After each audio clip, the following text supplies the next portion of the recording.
ये तो आप जानते हैं कि संयुक्त राष्ट्र सुरक्षा परिषद में भारत के पास वीटो पावर नहीं है, लेकिन इस मामले को लेकर दुनिया के कई देश भारत के साथ खड़े दिखाई दिए हैं।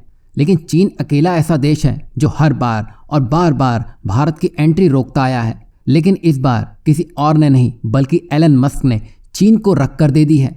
ये तो आप जानते हैं कि चीन जहां मालदीव में अपनी पकड़ बनाने के लिए अपने जासूसी जहाज को मालदीव में बैठा चुका है। मतलब साफ है, चीन मालदीव में बैठकर भारत की जासूसी करना चाहता है। और चीन अगर इतने से ही खुश है तो भारत की मजबूती यूएनएससी में और पुख्ता करने के लिए एलन मस्क ने चीन तक को नहीं छोड़ा है। दरअसल भारत के पास वीटो पावर नहीं है, ये बात एलन मस्क जानते हैं और भारत के पास यूएनएससी की स्थायी सदस्यता ना होने की वजह से एलन मस्क को इस बात पर हंसी आती है। एलन मस्क ने ट्वीट करते हुए कहा कि यह बहुत हास्यास्पद है कि भारत के पास वीटो तक नहीं है। भारत जैसा सशक्त देश जो हर दिशा में चौतरफा विकास कर रहा है और तेजी से बढ़ती अर्थव्यवस्था है, उसके पास संयुक्त राष्ट्र सुरक्षा परिषद में वीटो की ताकत ना होना अपने आप में गंभीरता का विषय है। और ये तो आप जानते ही होंगे कि अभी टेस्ला भारत में एंट्री को लेकर चर्चाओं में है और टेस्ला भारत में $30 बिलियन निवेश करने पर भी विचार कर रहा है।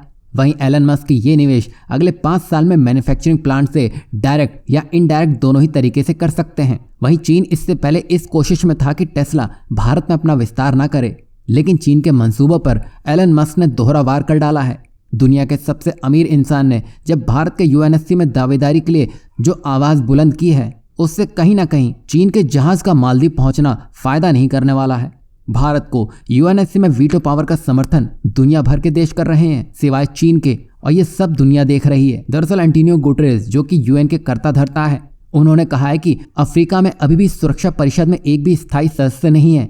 वहीं उन्होंने ये भी कहा कि आज की दुनिया के हिसाब से काम करना चाहिए, ना कि 80 साल पहले बनाए गए नियमों के हिसाब से। मतलब जो पहले नियम बनाए गए थे उनको अभी तक ढोया जा रहा है, जिसे अब बदलने का समय आ चुका है। वहीं इसके ट्वीट के तुरंत बाद इजरायली इंडस्ट्रियलिस्ट माइकल इसेनबर्ग ने कहा कि भारत को अभी तक यूएनएससी में क्यों नहीं रखा गया है? आप भारत के बारे में क्यों नहीं सोच रहे हैं?